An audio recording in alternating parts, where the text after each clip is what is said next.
মমতা বন্দ্যোপাধ্যায়ের কোনো জিনিস কোথাও সরকারি জায়গায় নেই। ওরা বলছে কি সরকারি জায়গায় যেটা আছে তার ছায়াটাও রাস্তায় পড়বে না। মানে আমরা এরকম মানে মোহাম্মদ বিন তুগলকের রাজত্ব এর আগে কখনো দেখি বলে ইলেকশনে দেখিনি। আমার অনেক বয়স হয়েছে, অনেকগুলো নির্বাচন দেখেছি।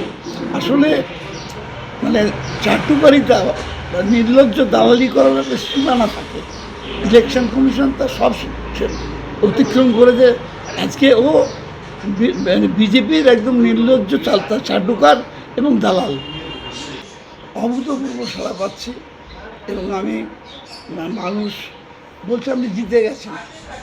যখনই আমি রোড শো করছি হাজার হাজার মানুষ আসছেন, বেরিয়ে পড়ছেন বাড়ি থেকে, কেউ মালা দিচ্ছেন, কেউ ফুল দিচ্ছেন এবং তারা বলছেন আপনি জিতে গেছেন।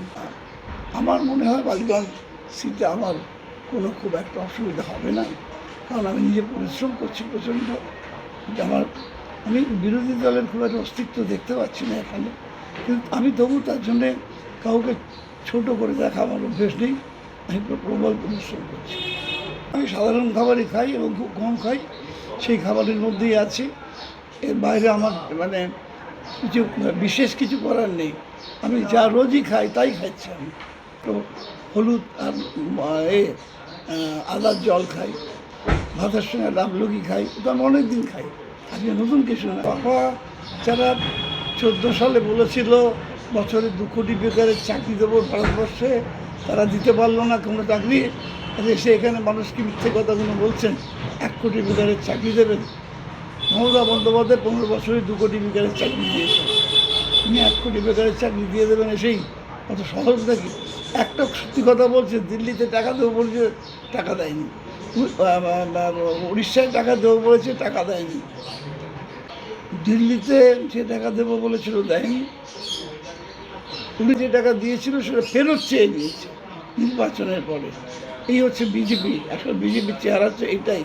এখানে যেটা বলেছে, ক্ষমতায় তো আসার কোনো প্রশ্নই ওঠে না বিজেপির, কিন্তু সবই ব্লেটেন্ট লাই।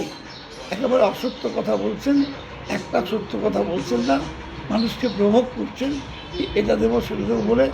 আগে ওরা নিজেদের রাজনীতি, এই যে 3000 টাকা করে দেবে মেয়েদের, আগে ভারতবর্ষে অন্য রাজ্যে দিন না, অনেকগুলো রাজ্যে আছে, সেটা তো দিতে পারছেন না, এখানে এসে দেবো বলছেন। এর মধ্যে কোনো সত্য নেই।